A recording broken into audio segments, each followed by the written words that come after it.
Good evening, everyone. My name is Lorraine Sitole, and this Wednesday we are bringing you How I Took Back My Power by Nompumelelo Runji. This book is practically hot off the press. It has been out for a couple of weeks, and it is such an apt read to read, especially during this focus on 16 days of activism against gender-based violence. Nearly 1 in 3 women have been abused in their lifetime. In crises, the numbers rise as seen during the COVID-19 pandemic and recent humanitarian crises, conflicts, and climate disasters.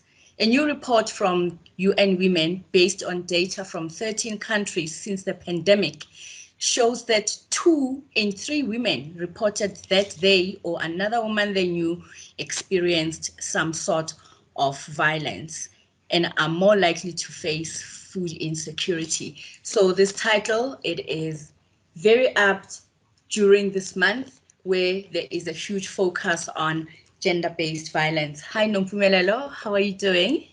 Hi, Lorraine. I'm doing very well, and thank you so much for having me on this evening. Thank you. Thank you for your bravery. Thank you for your courage. Thank you for risking everything because we all know as women what happens when you decide to take your power back and come out into the open to say, this is me, this is my life, it happened to me, I did not give permission for it to happen. I have now taken back my power and I am talking about it because these kinds of violences and violations when they thrive in secrecy. They know we are going to be shamed. We are going to be totally shamed into Yeah. silence, and we're not going to tell anyone. We're not telling our parents. We're not telling our friends. We are not telling anyone. Now, before we get into the book, a little bit about Nompumelelo. She is a socio-political analyst, a researcher, entrepreneur, and author who runs her own capacity building consulting company, Critical Thinker. She has a deep commitment to empowering herself and others to free and heal themselves from trauma. Are you hearing? To free and heal themselves from trauma and cycles of abuse from toxic, dysfunctional relationships and situations, and to find peace and fulfillment in their personal and professional lives. I love that. Peace and fulfillment. Because when you don't have peace, you are empty, you are anxious, and this is the kind of peace that we're talking about, inner peace, the peace that surpasses all pieces, inner peace. Now, Nompumelelo, when I read the book, I was I was actually surprised that you just got out of that situation. Not only are you healing from it, you are also grieving the loss of a relationship, the loss of a family unit, because at the end of the day, you have lost a lot. As much as you have regained yourself, regained your power, you also lost something that was very dear to you. Now, let's start off from the beginning because marriage was the thing, and you did all that you could to ensure that it became a success. My first question to you, because the wounds are still very, very fresh, it's only after a couple of years that we try to woosah and try to think and reimagine if those things actually happened. But I mean, you left your marriage last year, November. Hardly 13 months later, you found the courage to write about your experience, to find the correct words for it, because we never do. So tell us about, yeah, it's a huge process, from leaving to putting it into this product that I'm holding in my hands. Yeah, so thank you, Lorraine. Actually, I started writing this book before I left my marital home because it's a product of many years of many months of journaling. But I had started therapy about 3 years before in 2017. And part of that therapy was to begin to unearth my wounds, stop pricking at them and taking the pus out of the wounds. And what led me to that process was that I just didn't understand how it was that I was a beautiful woman, a professional woman, successful woman, trailblazing in my field, getting onto platforms and spaces and meeting amazing people and sharing platforms with mostly male political analysts, right, who are older than me, working in the second biggest daily in the country, the Sowetan, writing columns. And yet, in my own personal life, I had no peace. I was constantly ill. Um, my relationship with my husband was volatile and conflictual, and I also found that I was struggling to relate well with my parents and with my mother in particular, and just this personal turmoil that just didn't reflect what was happening on the outside of my life. On the outside, I looked like a healthy person. I looked like I was all well put together, and even my family looked like that. I looked like I came from a pristine background. But as I went to therapy and began to try to get to the bottom of what it was that was creating the contradiction in my life, and this is Mm. called cognitive dissonance. That is when I began the process of uncovering the fact that I had experienced abuse in my childhood, and that to a certain extent that programmed me to be accepting of abusive and sort of dehumanizing behavior into my adulthood and therefore in my marriage. And this was a product of me trying to reflect. It's a product of reflection through writing. So I've used writing for a long time from a young age, because I never felt that I could speak out with my own voice. I never really trusted that my voice had the weight. It's funny because as I got older and became a political analyst and became a social commentator, and finding place in print and finding place in television and radio, giving opinions, there I felt like I have a voice when Mm. I was speaking about other people's situations, societal issues. But in my personal life, I've never felt like my voice had significance and influence and that I could actually speak and be heard. And so I always turn to writing when it comes to my personals. And so it was through that process of journaling, and particularly really focusing on the journaling around September, October last year, that I was able to begin to find clarity and see that my marriage was actually not adding any value to my healing. Even though I had started the process of healing from my childhood wounds, my marriage was not helping to close those wounds. In fact, it was scratching at those wounds. It was opening those wounds Mm. constantly. And I began to see my situation for what it really was, that it actually wasn't a happy marriage. It wasn't a marriage that was working.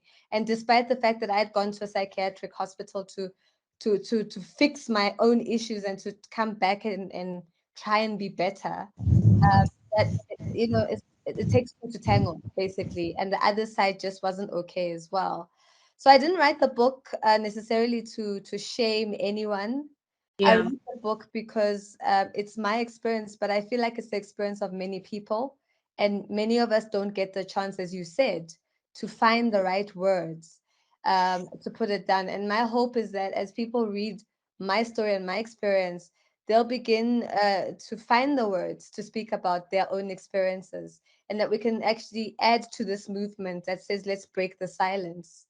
And so it was a difficult process. It's actually what led me to leave my situation, because by writing and by reflecting and by having that therapy, I was able to recognize that I had options, and that one of those options was to leave. I didn't have to put up with what I was going through. Mm. And I resonate so well with what you said, reflecting, having time to look into a situation and see, as you say, the contradictions. You were out there, you were a trailblazer, you were talking on subjects that mattered, but as soon as you got home, you were made to feel as if you don't matter, as if your life, your work, whatever you do, does not matter. Yo, thank you. No, you know, I resonated so much with this book because I grew up as a child in that type of uh, per- my parents were like that. My mother was stuck in that situation. And you can imagine as a child, you are feeling so helpless. You know, I'm a dependent of my parents. I can't exactly leave. Where would I go? And if you can imagine, with communities, you know, there is this veil of secrecy, of protecting the perpetrator. So I really identified with so much. Now let's take it back to the beginning of the book. And also this is what touched me in the preface. um you say, my parents were not good for each other. They were a toxic mix. Theirs was a relationship characterized by avoidance, resentment, anxiety, and a lack of authenticity. Their legacy was broken children because this too was their inheritance. They couldn't give us what they didn't have. Now let's talk about those legacies, because somehow we think that those chains cannot be broken. We cannot move on just because I learned this thing at home, just because this is what my mother did, my grandmother stayed, my great grandmother stayed. You know, why would we still think like that when we have so much information available to us now in 2021? Why are there still, you know, prevailing thoughts that that is the way to be, that is how to be?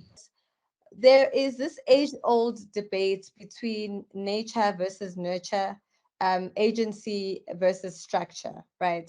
And so I think for me, what is crucial is that we may have all this knowledge, we may have all this information about toxicity, about abuse, about trauma, but the fact of the matter is that we live in enabling environments. We live in social structures, cultural, religious, familial structures that are enabling. And you spoke about the veil, you know, of secrecy, the protection of the perpetrators. There's this idea that because somebody is a parent, a father or a mother, they have Mm, certain privileges and rights to the extent that they can even harm their children. And that's why we've now got laws around, types of discipline. We've had to legislate against, types of certain types of discipline like corporal punishment, because we've got yeah. parents who don't even know where to draw the line, right, on those issues. And it's really about power as well. This idea that because we feel disempowered and disenfranchised in different areas of our lives, we prey on the weak. And I say we because I don't think that violence is just is just something that men do. I also believe that we as women are also violent, but we take our feelings of disempowerment and disenfranchisement and the oppression and the suppression we feel and exploitation that we feel and experience from the men in our lives, and then we project that and we take it out on our children, by the way we treat them. Either we neglect them emotionally, or we the way we deal with them is harsher and disproportionate perhaps to to their own behavior. So then we create these cycles. And it's easy to say, and then and that's one of the things I discovered about myself. I mean, I'm a learned person. I've got a master's degree. I work in the social sciences. I know about gender issues. I know about politics, and all these issues. Yet when I got home, because I was conditioned in an environment that says a woman submits, and almost like a woman submits no matter what, right? That was like my religious construct. And then of course is that shame factor, where you feel like If you're going to talk about the fact that you are not managing in your marriage, you're not managing in your relationship, you're not you're being diminished, you're not being treated well, there's that shame of feeling like you're failing.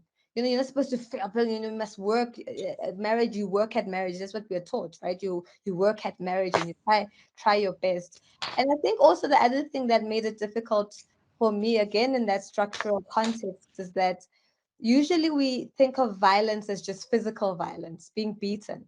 And so I've asked myself, but who is going to believe me? Yeah. you know, because I'm talking about being manipulated, being gaslighted.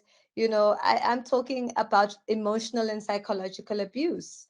And for many people, because it's intangible for them, they don't understand it. And so it's very difficult to somebody finding themselves in any abusive experience or relationship to articulate that, because usually the oppressive person or the abusive person is enabled by these structures. Like I said, it's culture, Mm, it's religion, it's mm, it's family, it's community. And usually it's interesting because these are people who hold places of respect. Mothers are respected, parents are respected, right? And so children that are abused find it very difficult to speak out, because who's going to believe them? Their parents are upstanding, whatever, particularly when you have upstanding parents. Again, when you're in a situation where your partner is also a very well respected person that holds certain positions in society, in the church, in the in the family, in the community, again, it becomes very difficult. And because abuse is something that, again, like you said, happens in secrecy, there's a two-facedness about it. The mm, person you see on the outside, always presents themselves as perfect, and such that when you, as the person who's experiencing the pain or the hurt, when you start speaking about it, it's very hard for people to see what you are telling them, because that's not the picture that they experience. They don't live with this person, but you do. They don't sleep in your bed, but you do. And so it becomes very challenging, despite having all the knowledge. Also, I think lastly, to say that support. I don't believe there's enough support for people who are trying to make sense of dysfunctional and toxic situations and relationships. And so you speak to one person and they don't get it. You speak to the second person and they don't get it, and it's exhausting. As a person who's in that situation, and then you just feel like, but there's no one there for me. There's no one that believes me. And then you start doubting yourself. You actually even start doubting yourself. You start second guessing yourself. You start asking, is it really as bad as I am making it out to be? Because nobody else seems to see it that way. Because for me, it was only when I met people, particularly professionals, a therapist, a psychiatrist, and a coach, that could actually say to me, but your situation, what you're talking about, is valid. This is abusive. What you're experiencing is a form of abuse. But then they were also able to show me how it is that I was also enabling it, by not setting boundaries, by not actually speaking up for myself, and also by not challenging some of the constructs, some of these social constructs and structures that I've been talking about. And so it was a very big mammoth task for me to get to the point of walking away, because I had to challenge my religious conditioning. I had to challenge my cultural conditioning. I had to challenge my the ideas of the community and people I'd surrounded myself with, my faith community, my church community. And I had to challenge my family's expectations of me as a firstborn, and my mother's own expectations of me to be perfect, and all these things. So that's why I really empathize with women, particularly who find it hard to leave. There's so much that they are up against before they can take that step. And a lot of the time, there's a real prospect that you'll be left alone with no support. And so mm. you look to this person who's actually hurting you, or look to this partner or whatever, and you feel like that's the only option that you have. Sure. Do you think, as the firstborn, the eldest girl in your family, do you think that I know your parents were divorced and your mother was the primary caregiver. Do you think there was an implied expectation just because you were the eldest to set up certain certain standards for your younger sister who seemed to be living it up, not that she didn't have challenges, but she wasn't towing that straight and narrow line that was drawn for you. Yeah, so for me, I think the challenge began even before my parents got divorced. That standard was set for me very high from the beginning. And look, I don't speak badly of my mom for wanting to have excellence in her home, but I felt that it was very exacting to expect a child to be near perfect, perfect in dress, perfect in speech, perfect in behavior, to the extent that, as I write in the book and as I reflected, and of course, and I must put this disclaimer: memory is not pristine and 100% all the time. In fact, Yeah. we often remember the bad more than we remember the good, because that's what stands out for us. But it was a home that was so structured, and so to the extent that my mother expected perfect compliance, I felt, and I felt that's unrealistic for a child. And already as a young girl, I knew that I had this burden of not disappointing my mother, and that to disappoint my mother is like almost a cardinal sin, right? And although as I grew, that sort of shifted. When I was a young girl, she was really very concerned about my appearance. She was very concerned about our image as a family. She was very concerned about the order in the home, for instance, very pedantic about cleanliness and things being in order. And now being a toddler and being a child, you want to run around, you want to explore, and I Yeah. felt that that was very restrictive for me. So I grew up with this sense of unease, because I didn't know when I was too much, when I was going overboard. So I always so that tension. I remember my therapist saying, "You were always tense. You grew up tense." This tension of yours, this muscle tension that you have, that you've been diagnosed with, is not a new thing. It's something that you've had all your life. And so I had to trace back to say, but where does this come from? This apprehension, this fear of just being myself, of talking, of playing, you know, and how it is that I felt freer when I was outside of home, when I was visiting or when I was at school, to really be expressive and be myself. But when I was at home, I felt like I had to contain myself. And so for me, that pressure didn't just start when my parents got divorced. It was really the foundation of my childhood and who I was. And so even the fact that I started, my mom had this idea that uh, having grown up the way she did, she had a very bad experience, a very traumatizing childhood, and I can understand why she would want the best or something different for her children. And so she made sure that I joined a book club when I was a kid. I started reading when I was very young, started speaking very good English when I was very young. In fact, I didn't know vernacular until I was 12 because I was being teased and being called a coconut. So I had to learn how to at least express myself in a different in an African language. But that's how it was. And she put me in the best schools that she could afford because she didn't want me to be in the same situation that she found herself in. So I understand that.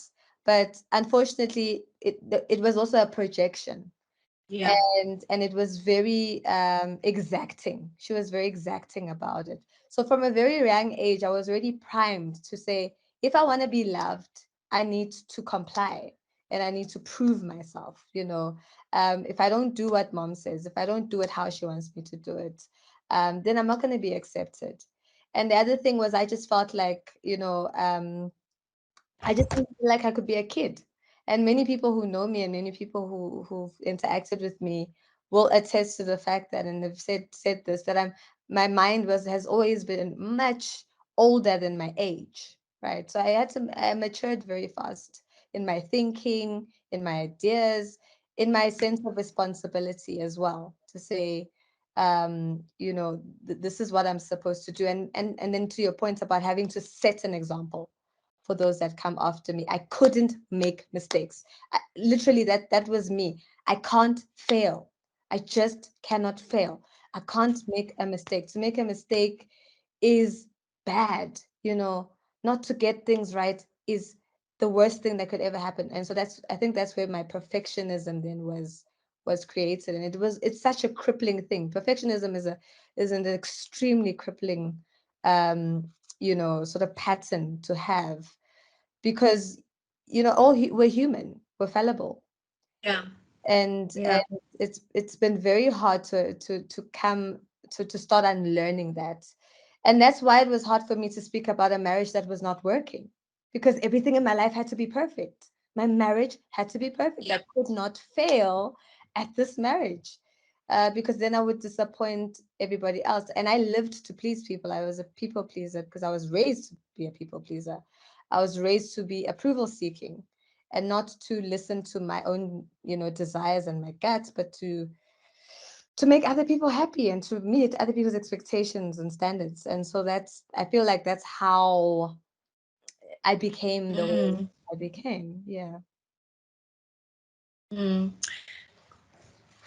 I mean, after writing this book, and before it was put together into this magnificent product, did you and your mom ever sit down and have a conversation about, especially about your childhood? Because our childhoods have a great influence in the people that we decide to become or not to become. Did you and your mom revisit that time, especially the time when you are a toddler? You want to touch, you want to run, you want to do this, and she is just concerned about keeping the house all nice and clean and pristine, like it's a museum. Our homes are not museums. Our homes are places where children must run, everyone must run, must be able to dream and live and breathe and just be. Have you ever had a conversation around that period? Oh, my mom and I have had conversations, over the last few years. And I must be honest, it was very difficult because the other construct that, particularly as African families and Black families, that we have to overcome is this idea that to question your parents is to disrespect them, to to to tell them that what they did to you did not feel right or was not good or was painful is to disrespect them. And that's exactly the attitude with which my mother received me when I started trying to broach the topic about how I feel about how she's managed me, how I feel about how she raised me, and how basically I actually felt bullied, as a child.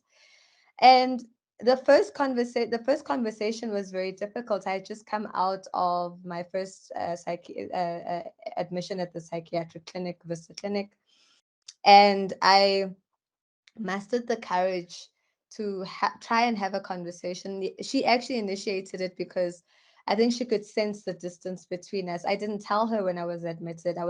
In fact, when I was admitted, part of it was that I had serious anger issues. In fact, that's part of the report that my psychologist put together. I was so angry, Lorraine. I was so angry, Imagine. and I didn't understand where that anger was coming from at the age of 30. Yeah, I was 30 now. 30, 31. I just didn't understand where that anger was coming from, because it was not coming from now, Yeah. just in my present, right? Mm. So as I went through the therapy, I realized the reason why I'm so angry at my mother is because of what she did to me when I was a kid, and how disproportionate her treatment was when it came to my childlike behavior. When I Mm. was told that you need to figure it out, when I'm asking for help or when I'm making a mistake, or you're so slow, Or why can't you just, why can't you just get it right? Yes, in, things like that. And that pressure to constantly get things right, even though I needed support, and like you said, also the freedom. So I did try to broach that, and in fact, it was more things that had happened recently, even in adulthood, where I felt like even as an adult, she was there was still this feeling that she still wanted to bully me. She still wanted to pressure me to do things that I didn't want to do. And so part of coming out of the cognitive behavioral therapy was that I learned the difference between being aggressive, and assertive. So I'd learned how to be assertive, and I was trying to practice that with my mother.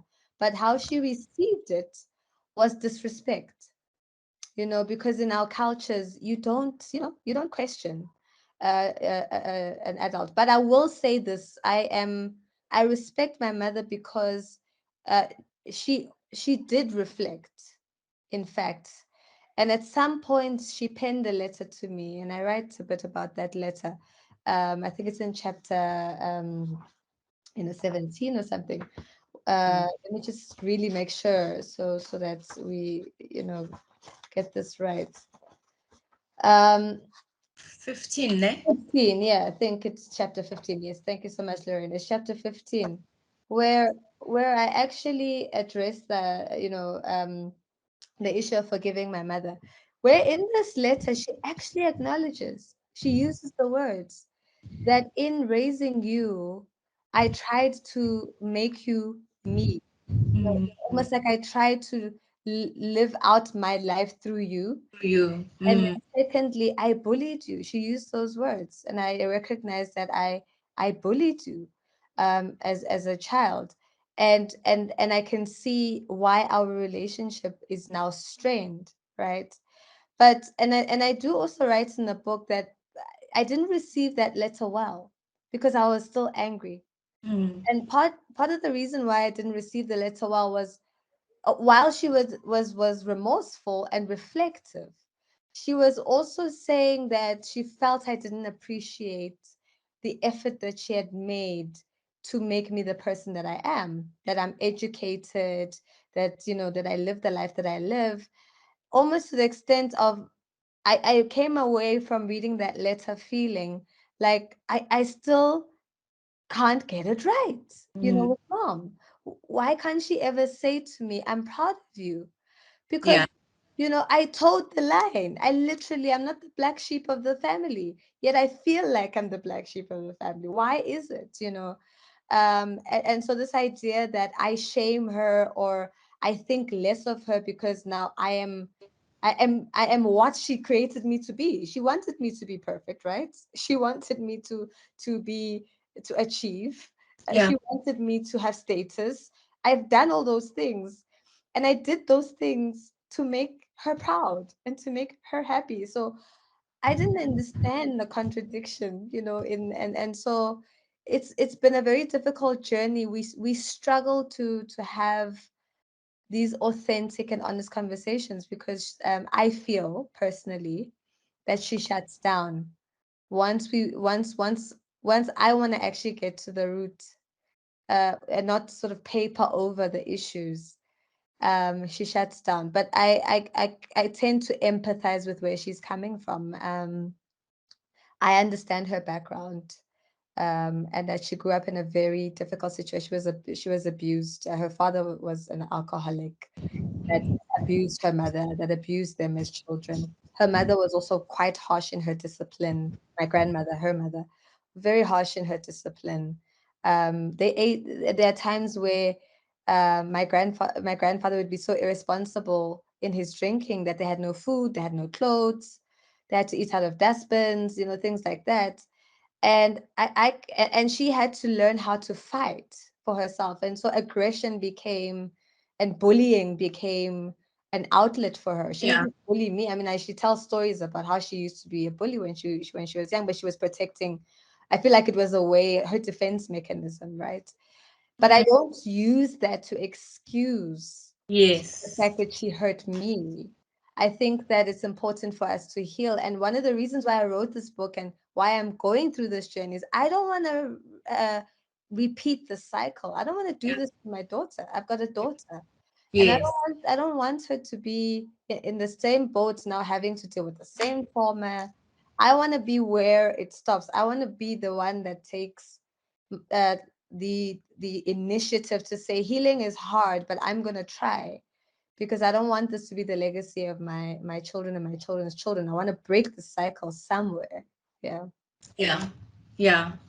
Break the cycle somewhere. That is so, so true. It is often the parent who is left behind when the family breaks apart, who now like has to deal and pick up the pieces. She's not only is the mother, healing and trying to just portray a semblance of normalcy and bravery to the kids, she must also make sure that psychologically and physically you guys are still strong, and you're still positive about this new journey that you're on. And yet they are the ones. I know you, in your situation, I mean, your mom was like, bordering on being abusive.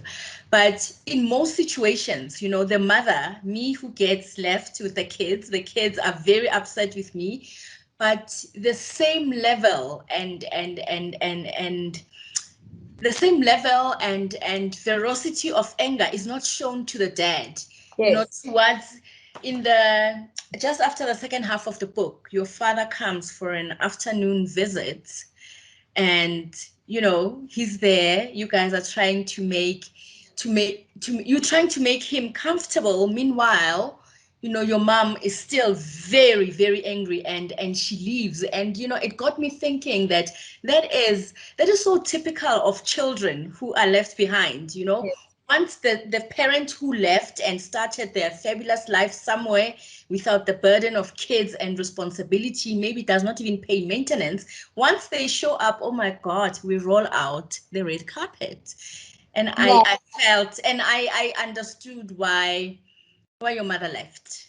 Yeah. Yes. If I might actually weigh in on that. So part of what I also do in the book is reflect on the situation with my Yes. father, Mm. and the romanticization of the parent that was absent.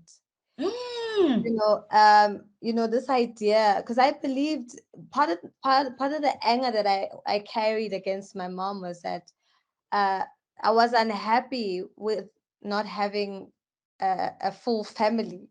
It was terrible when they were together. I say that in the book. I mean, they were just, home was just terror. Literally, they were banging doors, they were shouting at each other, they would swear at each other. It was just really, really chaotic when I was living there. And there's a gap between my siblings. So I'm 7 years older than my second sibling, my first sibling, and then I'm 11 years older than my second sibling. So they didn't see the bulk of the drama that I saw. I witnessed at the age of, I think, 4, my parents literally physically wrestling each other down, having an argument, right? Wow. And so I think it's, I don't know, I think I might have accounted that in the book. Yes, it's in the book. And so that's the experience I had. So I suppose the divorce should have been a relief, for me. It was. It's a kind of relief. But then let's move on to the parent who, like you say, mom is now trying to build a new life. But I think the mistake perhaps that mom made, and I'm not judging her because I was a child then, so I wouldn't know what the context was and the thinking was that I feel like perhaps she needed therapy. Perhaps she needed a way of processing what happened, the abuse she experienced in her own marriage, after the abuse she experienced in her own childhood, Mhm. right? The fact that she was kind of reliving her home experience that she thought she had left in the past.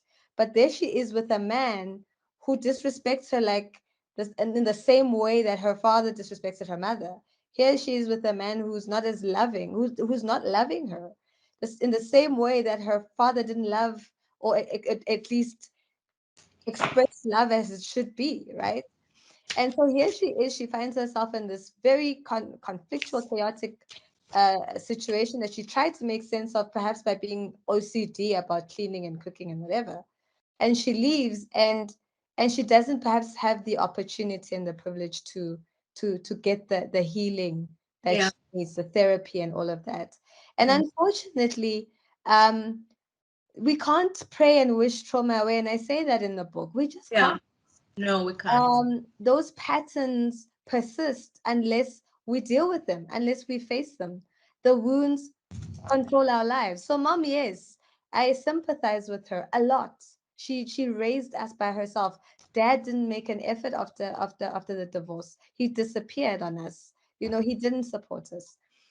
But I guess what really frustrated me was the fact that mom did not take me into her confidence and tell me how she felt and what it is that dad did. I was a kid, of course. I romanticized my father because I thought I had a good relationship with him, but I realized through reflection that dad was hardly ever there, Yeah. even when they were married. Mom was holding the fort most of the time, right? But I had this idea that no, we had a great relationship. That dad loved me. Dad was the one that taught me how to ride my bike and whatever. But he actually wasn't there.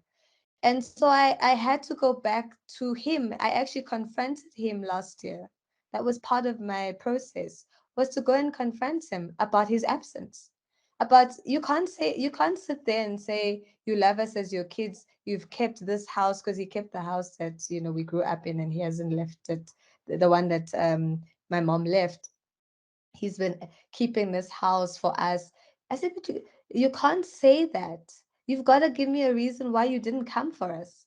Why isn't that you didn't do your part as a father? Of course, there are some excuses or reasons, rationalizations that he gives, and I talk about them in the book. But Yeah. I began to recognize that my anger was not necessarily misdirected, but I needed to be more angry at my dad than I actually was. Yeah. And I needed to realize that mom's feelings about dad are valid. They are valid. She has the right to be bitter. She has the right to be resentful. She has the right to be angry at him for what he did to her and did to us. Although I feel that you can't hold on to that stuff, and not and be healthy. I still feel that while those feelings are valid, I don't think they're healthy. And so I don't want to hold on to those feelings. But at the same time, I also don't want to rationalize away the fact that my father was abusive. Um, Mm. as well, and that I had romanticized him in my mind because I wanted to blame my mother so much Yeah. for what was happening, and not really seeing him and believing his you know lies. I'm putting quotation marks about how was waiting for us to come back, and he couldn't support kids that were not under his house, and he told our mother that whatever. Yeah, I Mm. I Yeah. roll exactly. So I totally agree. And so part of my healing process was to learn to be angry at my dad. I needed to be angry at him. He abandoned us. He literally rejected us. And I also learned through talking to him that he didn't just do it to us. We have other siblings that he's done this to, with other women, right? So my mom's feelings about what he did, I may not know the full extent of their Yeah. relationship, but I can definitely see why she would react the way she did, particularly when I was so forgiving. Of course, I do also feel that, of course, because I hold the view that we shouldn't hold on to the bitterness and whatever. But going through what I've gone through in my own divorce, I can really firstly relate to my mom, and understand her a lot better than I did before. Mm. Yeah. Mm. Towards the end of the book, I think it's about three quarters into the book, when you and Sheffield approached the elders, the Yeah. elderly couple, in not elderly, the seniors in your church, I think, as a last attempt to salvaging this relationship and marriage. Sheffield asks you, so what example are you setting for our daughter by leaving? And you say, what example am I setting by staying? I was like, power to you, girl. Power. Yeah. Yeah. Power. There is the voice right there. Yeah. No, that was me really at the point. I think my therapist of now of 4 years at that point had gotten to the point where she was really really concerned about me, you know, and my headspace. And she looked at me and she said to me, in this session, I'm giving the homework I'm going to give you is to go home and study what a healthy marriage looks like. Go and read about it because you're such an avid reader, you're a researcher, whatever. Go and look at what makes up a healthy marriage. Then weigh it up against your marriage and come back and tell me whether your marriage is adding to your healing or taking away from it. And she was, I've never seen her that deathly serious. Her tone changed, Mm, her body language, she was deathly serious. Then, of course, at the time, I was also doing business coaching because I knew that if I'm going to make this decision about leaving or staying in my marriage, I needed to know how I was going to position my business and be financially stable. Would I be able to actually follow through? Would I afford my expenses? Would I be able to actually survive? And how would I have to position my business moving forward? So I started business coaching. And because my coach uses a systems approach, which doesn't only focus on the business, but focuses on you as the entrepreneur and the individual and the environment you're in, your family, your workplace, your spaces and stuff. yeah. She showed me this quadrant, and it had four. I'm not going to get into the quadrants and what it was, but the question she asked me that really challenged me was this: you're so concerned about the your family, about your business, protecting everybody and protecting your parents and protecting your husband, but who's protecting you? Yeah. Who is protecting you? So these people, these two professionals were trying to say to me, you can't be the victim all for the rest of your life.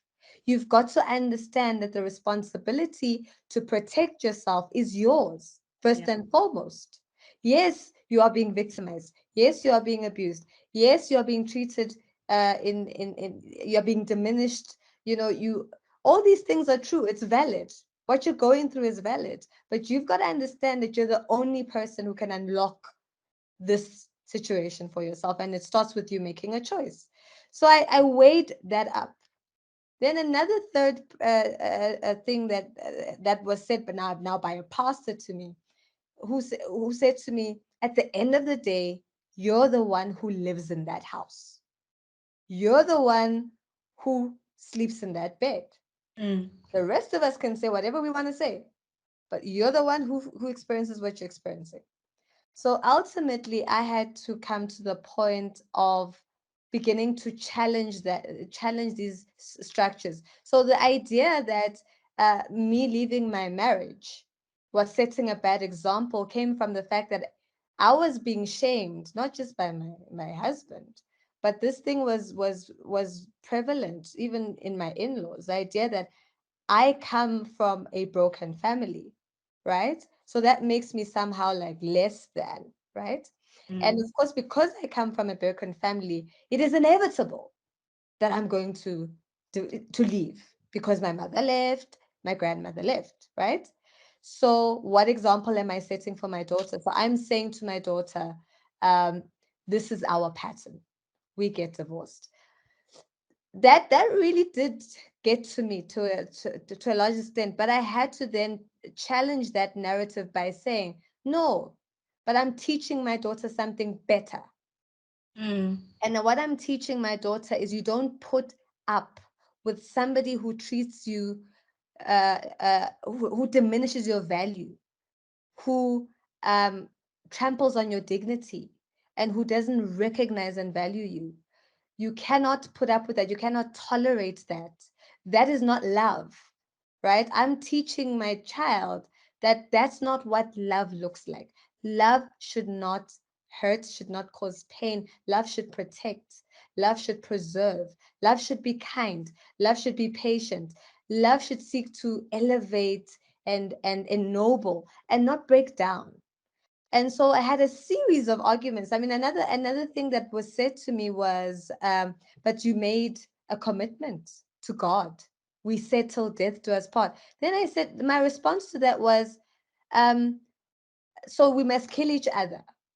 Mm. Even if the Yeah. death comes through us literally destroying each other. And I said, actually, the other vow was to love, and you haven't loved me, right? So I'm not the only one who's breaking a vow here. You've broken vows too. You know what I mean? So part of taking back our power is actually being able to challenge the shaming, the guilting that we get, not, and sometimes it's not even from other people, it's from our own minds, it's from our anxiety. Our anxiety tells us that you're not good enough. How dare you?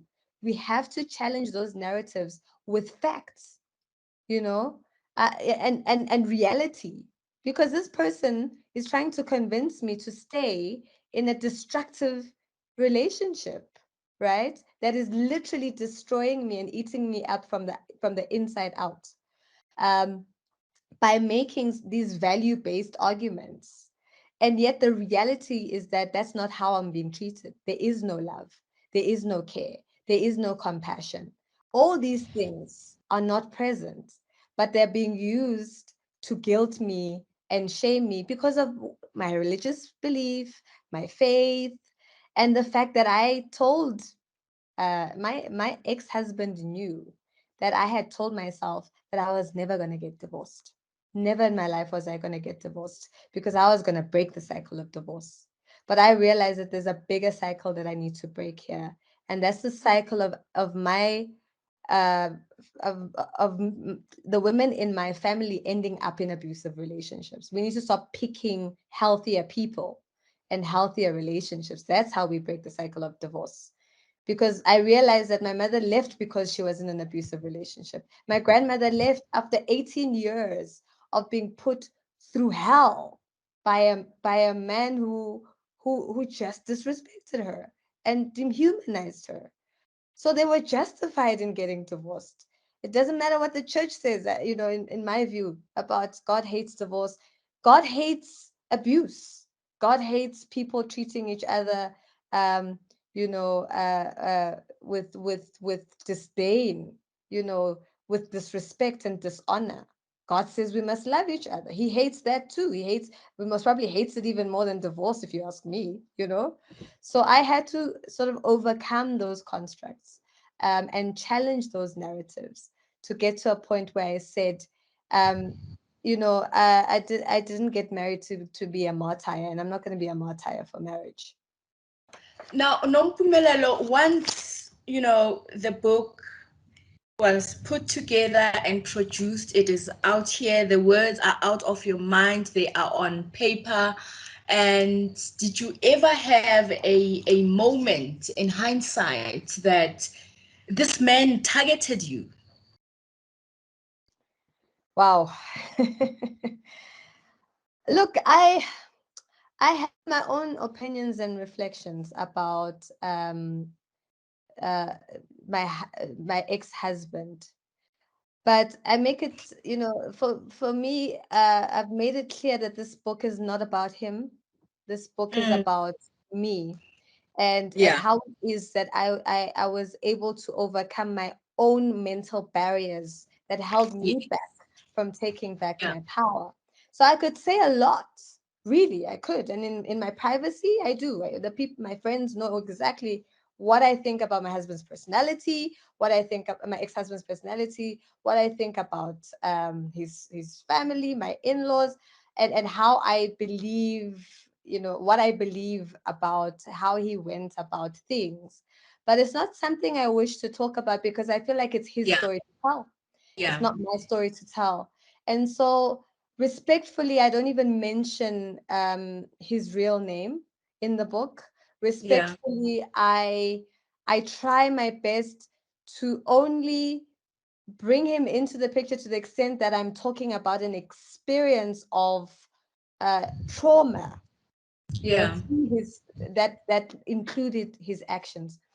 So, in hindsight, to answer your question, I'm not sure that I can say that he targeted me per se, Mm, but I can say that in my view and how I now think about the situation is that there was some level of deception. There was some level of presenting only one side of a coin, you know, of who he was, and me falling and believing that side, and then getting in so deep.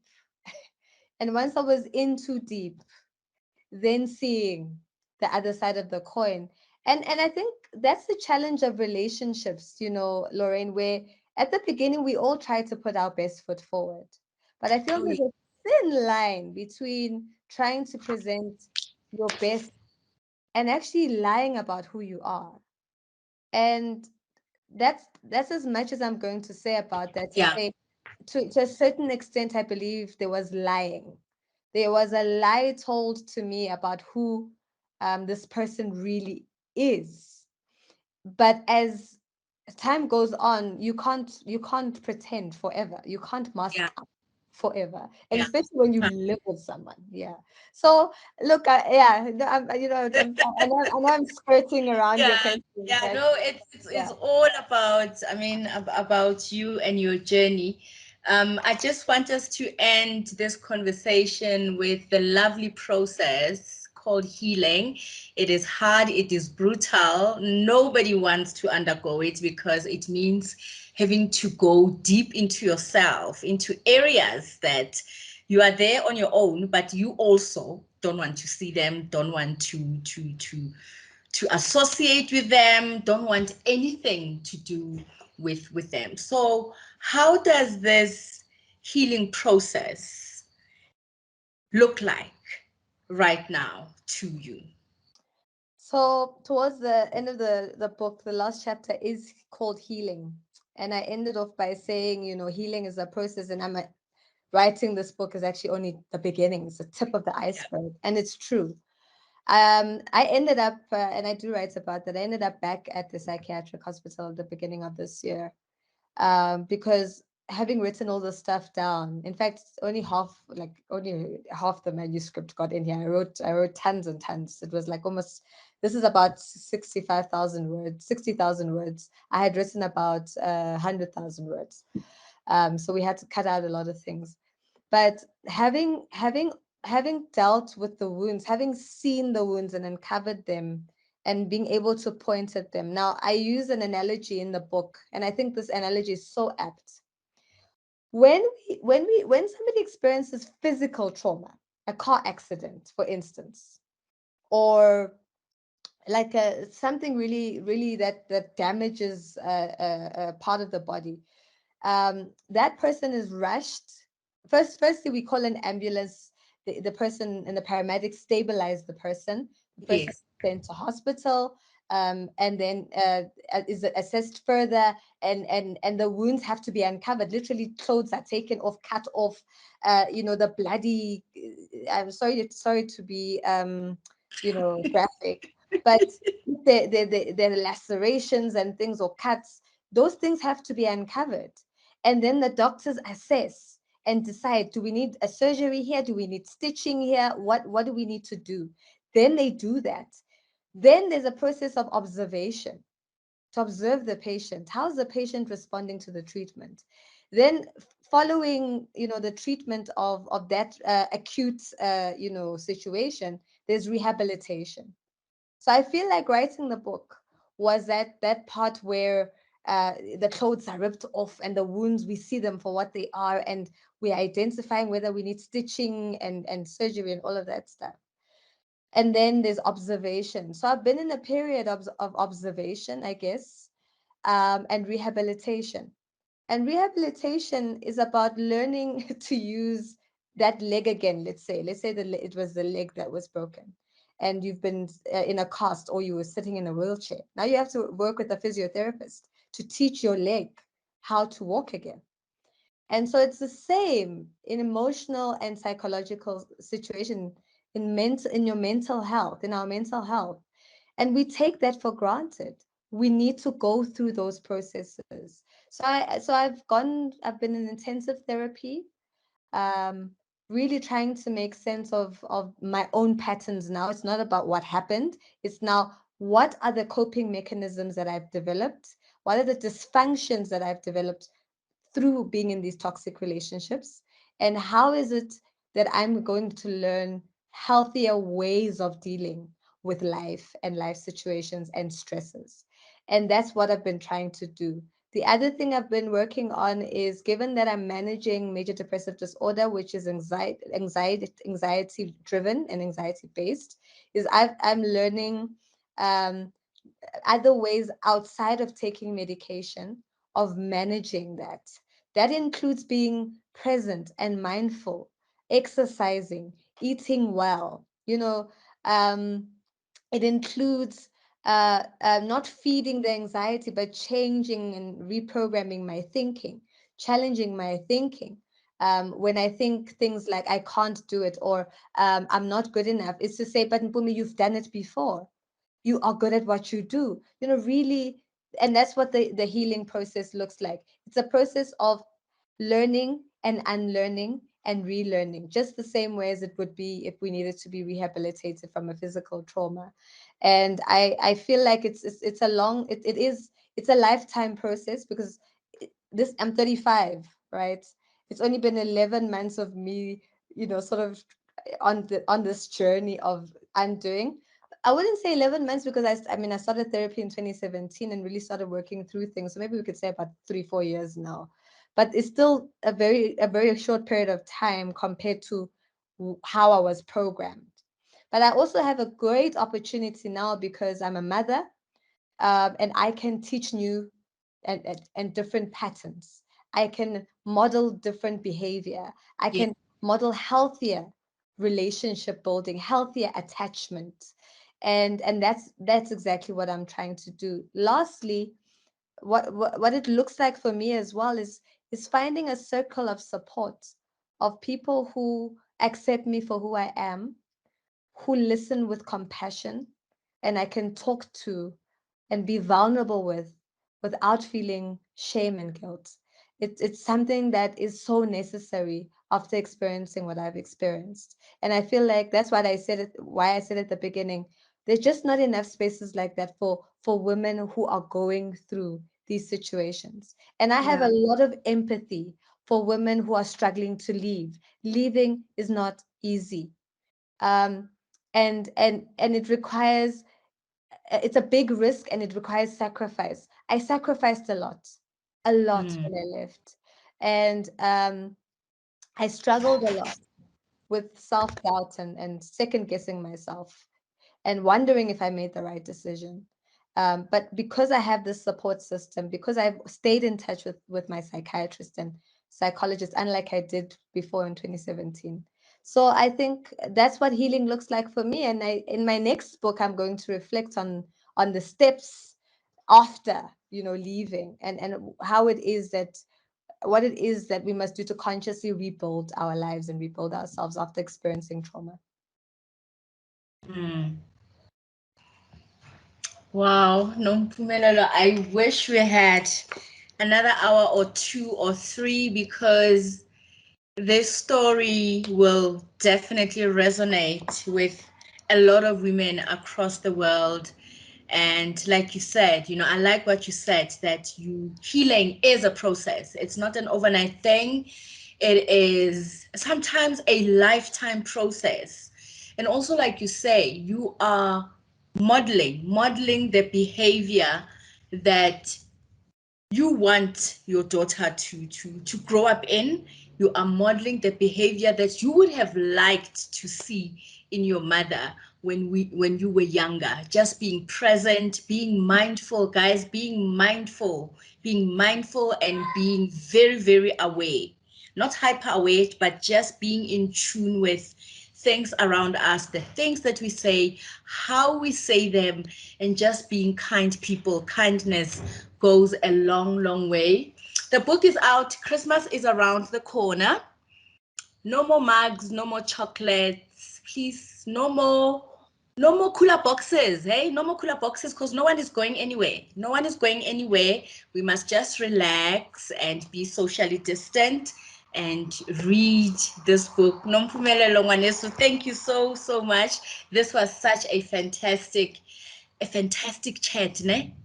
You know, there are so many book clubs in South Africa, and I am especially speaking to them because this is the book. Fantastic discussion points. As you can see, I am still excited. I wish we had more time. I would like to take this opportunity, Nompumelelo, to thank you for your bravery, for writing this, especially for writing it as you are bang in the middle of your healing process.